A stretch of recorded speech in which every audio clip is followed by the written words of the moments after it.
Aloha. Thank you for trying one of our Nightlight files. I'm going to run through this tutorial pretty quick here, so bear with me. If you have any questions, concerns, problems, please feel free to reach out to the email address that you can see on the screen. Alright, so first things first, it's very important to use the correct file size for the thickness of wood you'll be using. We've included files that will work for wood between 3.0 and 4.0 millimeters.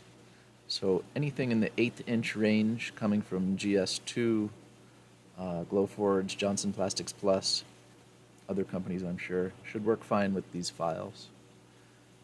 I do recommend printing out the kerf test file that we've included with all of the different night lights. So first thing I like to do is use some calipers to check the actual thickness of the wood that I'm going to be making a nightlight with. So in this example, you can see about 3.12 millimeters. I'll round that up to 3.15. For myself, for my kerf, I minus 0.15 millimeters from that. And then I check that. So you can see here 3.0 is a good fit for my material. Now your laser might be different, your kerf might be different, so you'll need to check. You don't want to be too loose like this, nothing wiggly. You definitely don't want to be too tight. If it won't bottom out easily, it's going to cause major problems for you. So then once you've figured out the correct file size for the thickness of wood you'll be using, here's the parts we're going to need. We're going to need some clear acrylic just to make our paper templates. The wood that you're going to use, of course. Some nice colored papers. Nightlight base. These parts are linked in the description of the video here. We use a little tacky glue to attach the paper. I just use a ceramic tile for rolling the glue and some glue rollers. Different sizes are useful. Razor blade is helpful. And this is some Bob Smith Industries thick super glue. So all of these files are created in Inkscape. It's a free vector manipulation program. You can get it for Windows or Mac. If you want to do some manipulations to these files, or you want to do file conversions to different formats, you'll need to start in Inkscape. Again, you can download it for free. I don't do file conversions. Because these files are so specifically sized, I worry about conversions changing the size, so I don't mess with that. But you can do your conversions from Inkscape. If you save as a plain SVG, you can then convert that in AI to an AI file, etc. But get Inkscape if you want to do any manipulations. If, like me, you use Lightburn or RDWorks, then put these files in, adjust your settings, obviously delete the little instructions on top and the file size. But these files should be pretty ready to go here. Similarly, if you are a Glowforge user, which we are also, all you need to do is import these files and adjust your settings accordingly. I just happen to have a sheet of draftboard in here, but I would not recommend making these out of draftboard. But anyway, again, the instructions are there, so just set your score, your engrave, and your cut correctly. Using non-proof grade, obviously you'll need to adjust your settings to whatever works for you, depending on the material that you're using. And then cut your parts. So here I've already used some clear acrylic to cut the paper template files. Those files are included with all the night lights as well. I use clear acrylic so I can see the paper, so I have a chance to get the correct orientation of paper just the way I want it. I use those acrylic templates to cut out your papers. A little later you'll see I cut out 2 sheets for the front and back, as well as 2 sides and a top. And I'll explain why as we put the nightlight together. But at a minimum, you'll need a front piece, 2 side pieces, and a top piece. And again, this mulberry paper that we use is linked in the description of this video, but you can use any kind of nice natural paper or any material really that lets light through. So here I'm just cutting the two side panels. So first thing we want to do is gather up a few paper towels, glue, tile, rollers. I like to get a little dish of water as well. Put a little of that tacky glue on a tile. There are some different size rollers linked in the video, but I manufactured my own small one just to get the absolute correct size for these parts. But all we need to do is get a consistent roll of glue inside the score marks that we created earlier. And this is the top piece we're gluing up now. So you can see we're just trying our best to get the glue within the score marks. There will be a little overage. So here you see I'm wetting a paper towel and just cleaning up a little bit of my over glue there. And then I'll use a dry paper towel just to wipe up the water there. Much of a perfectionist you are, you can decide how necessary these steps are. And then we will, of course, repeat this process with the side panels. Lastly, with the front panel.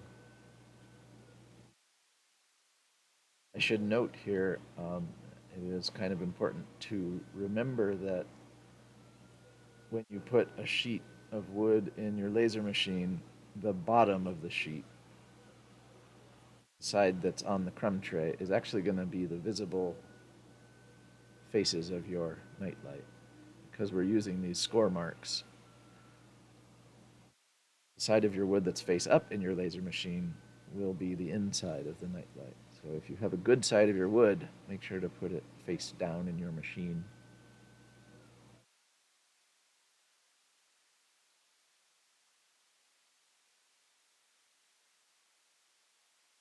All right, so now we've glued up our front two sides and top panels. Time to put everything together. I've set these aside a few minutes to dry.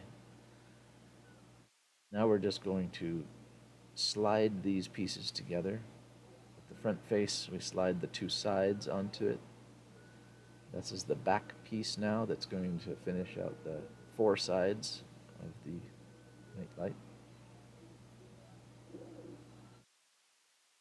Bottom piece we'll tab onto the four sides. Make sure we get a nice tight fit to the bottom on all four sides. Make sure there's no gaps in the bottom. So at this point, I'm going to grab my super glue, and from the inside of the nightlight, I'm going to dab a few areas with some super glue. Obviously, if you prefer a different kind of adhesive, that's completely up to you. Super glue does tend to haze a little bit, but it works well for the nightlights. These are all parts of the nightlight no one's ever going to see. I'm going to set that main body of the nightlight aside to dry and put this little part onto the top.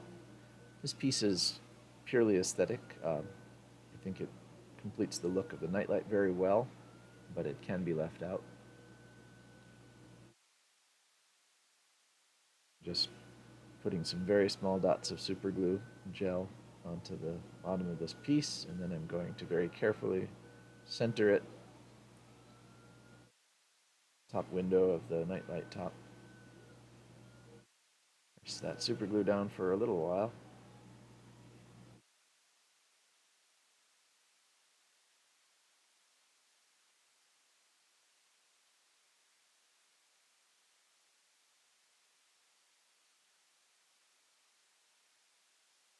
And I'm going to, excuse me, super glue on the top of the nightlight body.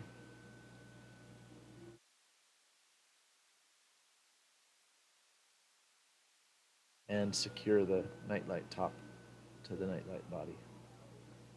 Now this part right here, you want to make sure to center that very well before the glue has a chance to dry. And I'm using super glue, so I only have about 15 seconds.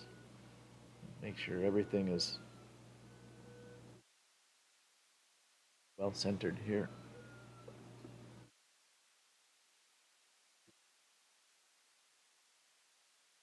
And squeeze her together.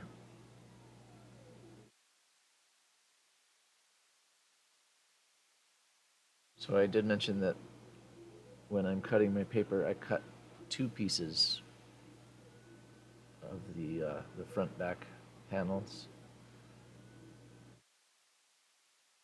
Reason for that is that I actually like to glue another panel on the back of the nightlight. I'm going to do that in just a second here.